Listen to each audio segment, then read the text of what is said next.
राधे राधे, राम राम। सभी से सुनाने जा रहे हैं आप सबको देवी गीत। कैसे लगे कमेंट में ज़रूर बताना आप सब। वीडियो अच्छा लगे तो लाइक सब्सक्राइब शेयर करना। सभी से राम राम, राधे राधे।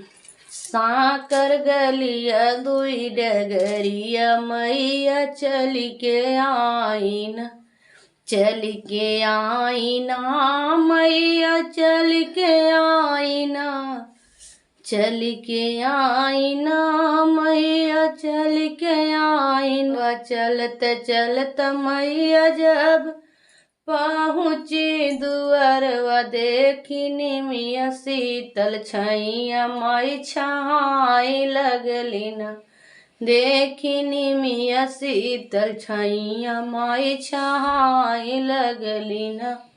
साकर गलिया दुई डगरिया मैया चल के आईना, साकर गलिया दुई डगरिया मैया चल के आईना।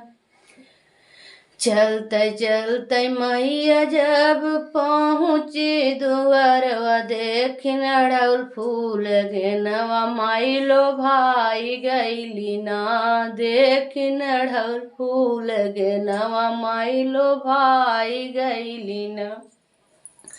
साकर गलिया दुई डगरिया मैया चल के आईना, साकर गलिया दुई डगरिया मैया चल के आईना।